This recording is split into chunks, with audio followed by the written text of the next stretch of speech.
اکثر کالج کی بچیاں اور آفیسز کی لڑکیاں لڑکے یہ سوال پوچھتے ہیں مفتی صاحب سے بھی ہم سے بھی کہ باجی ہم وینز میں ہوتی ہیں، سفر میں ہوتی ہیں، گاڑی میں ہوتی ہیں، کالج جاتے ہوئے، یونیورسٹی جاتے ہوئے، آفس جاتے ہوئے، تو ہماری مغرب کی نماز نہ نکل جائے، ہماری عصر کی نماز نہ نکل جائے، ہماری ظہر کی نماز نہ نکل جائے، اذان نہیں ہوئی ہوتی لیکن ٹائم داخل ہو جاتا ہے، تو کیا ہم نماز پڑھ لیں؟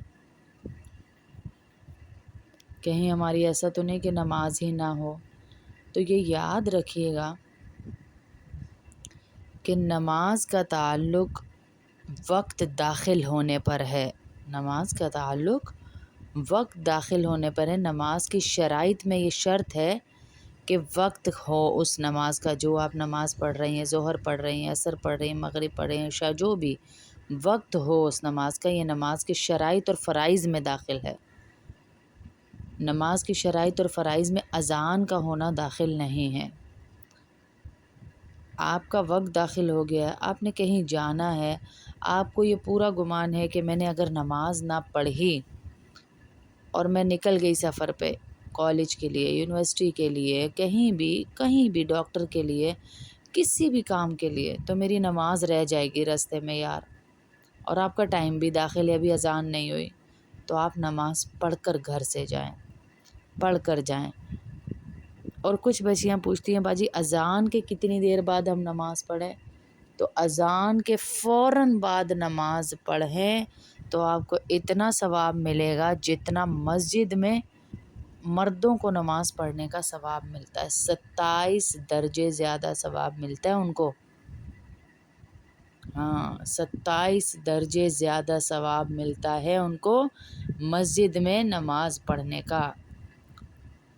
جو بھی نماز پڑھتا ہے، جو عورت بھی گھر میں فوراً نماز پڑھتی ہے، یہ عورت کی بات کر رہی ہوں، مرد کی بات نہیں کر رہی، عورت اذان ہوئی فوراً نماز پڑھ لے۔ اول تو میں نے بتا دیا اگر کہیں جا رہی ہے، جانے کے لیے اذان سے پہلے پڑھنا چاہے، وقت داخل ہو گیا ہے تو پڑھ سکتی ہے۔ اور سیکنڈ یہ کہ اذان کے بعد جو عورتیں پوچھتی ہیں کہ کتنی دیر بعد پڑھیں، تو فوراً بعد پڑھیں گی، پہلی اذان ہوئی اس کا جواب دیا اور نماز پڑھنا شروع کر دی، تو آپ کو اتنا ثواب ملے گا 27 درجے زیادہ جتنا مردوں کو ملتا ہے ان نمازوں کا جو وہ مسجد میں جماعت سے پڑھتے ہیں۔ ہاں جی، اتنا ثواب ملنا ہے۔ تو ہم کتنی غفلت میں ہوتی ہیں، لٹکا کے ہم نماز پڑھتی ہیں۔ میں بارہا یہ حدیث بتا چکی کہ جہنم میں اس کو بھی ڈالا جائے گا جو نماز میں سستی کرتا ہے۔ اور ایک واقعہ بھی بتا چکی کہ ایک جگہ پر ایک لڑکی کا انتقال ہوا، اس کا بھائی دفنا کر واپس آنے لگا تو اس کے بھائی نے کہا اس کو یاد آیا کہ میرا والٹ جو ہے وہ اس کی قبر میں گر گیا ہے، اور میں تو دوسرے شہر سے آیا ہوں میت کے لیے دفنانے کے لیے، واپس جانا ہے، میرا تو ضروری کاغذات ہیں۔ اس نے مفتیوں سے فتویٰ لیا، فتویٰ لے کر وہ دوبارہ کھولنے آیا قبر، ابھی چند لمحوں پہلے دفنا کر گیا ہے، آ کر کھولی قبر تو قبر جو ہے آگ کے شعلوں سے بھر رہے تھے۔ پوچھا تو ماں نے کہا اور تو مجھے ایسا کچھ نہیں دکھائی دیتا، یہ نماز میں بہت سستی کرتی تھی جس کی وجہ سے اس کی قبر میں شاید آگ جلی ہے۔ نماز میں سستی، اور نماز میں سستی کرنے والے کو اللہ 15 طریقے سے دنیا میں عذاب دیتے ہیں۔ سستی گو کہ پڑھ بھی لے بعد میں اپنے وقت پر، نہ پڑھنے کی وجہ سے یہ اللہ سستی کی وجہ سے دے رہے ہیں عذاب۔ پڑھ رہا ہے بعد میں لیکن اپنے وقت پہ نہیں پڑھ رہا، تو سوچیں جو پڑھتے ہی نہیں ہیں، سب سے پہلا اس کا عذاب کیا ہے کہ اس کی زندگی میں سے برکت اللہ ختم کر دیں گے، نیک لوگوں کی دعاؤں میں سے اس کا حصہ ہی ختم کر دیں گے۔ نیک لوگوں کو دعاؤں کا کہتا رہے گا لیکن اس کا حصہ ختم ہو جائے گا، اور اللہ رب العزت اس کی روزی میں سے برکت ختم کر دیں گے، اس کی زندگی کو تنگ کر دیں گے، اللہ اس کی زندگی کو تنگ کر دیں گے۔ یہ سستی کرنے والے کا عذاب ہے۔ تو سوچیں جو پڑھتے ہی نہیں ہیں، جو پڑھتے ہی نہیں اس کے ساتھ کیا ہوگا؟ زندگی سے برکت ختم ہو گئی تو کیا رہ گیا پیچھے ہیں؟ برکت ہی اللہ کہہ رہے ہیں ختم کر دوں گا اس کی زندگی سے، صلح کا نور ختم کر دیا جاتا ہے اس کے چہرے پر سے۔ ہاں، پانچویں یہ کہ نیک بندوں کی دعاؤں میں اس کا استحقاق ہی نہیں رہتا۔ پھر اللہ موت کے وقت بھی اللہ کو اتنی غصہ ہے کہ یہ نماز میں سستی کرتا تھا، اللہ موت کے وقت بھی اسے عذاب دے رہے ہیں۔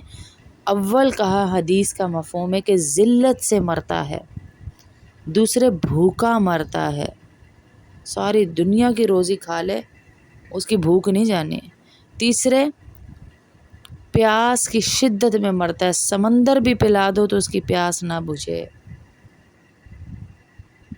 ایسی شدید پیاس اس کو لگے گی قیامت یہ موت کے وقت۔ کس کو؟ جو نماز میں سستی کرتا ہے۔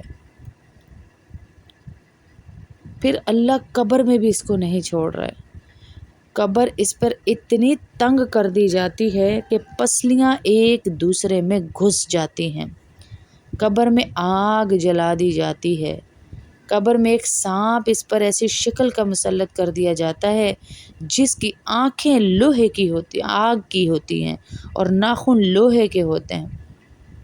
اور پتہ ہے ناخنوں کی لمبائی کتنی ہوتی ہے؟ اتنی کہ ایک دن پورا چل کر ختم نہ ہوں، اتنے لمبے ناخن۔ وہ ایک گرز مارے گا میت کو تو میت جو ہے 70 ہاتھ زمین میں دھنس جائے گی، اس کی آواز بجلی کی کڑک کی طرح ہوگی، اور وہ بار بار کہتا ہے میں ہوں گنجا سانپ، میں ہوں گنجا سانپ، تیرے اوپر مسلط کیے گیا ہوں۔ ہاں، کس لیے کہ نماز میں سستی کرتا تھا، ضائع کر دیتا تھا، ٹائم نکال دیتا تھا۔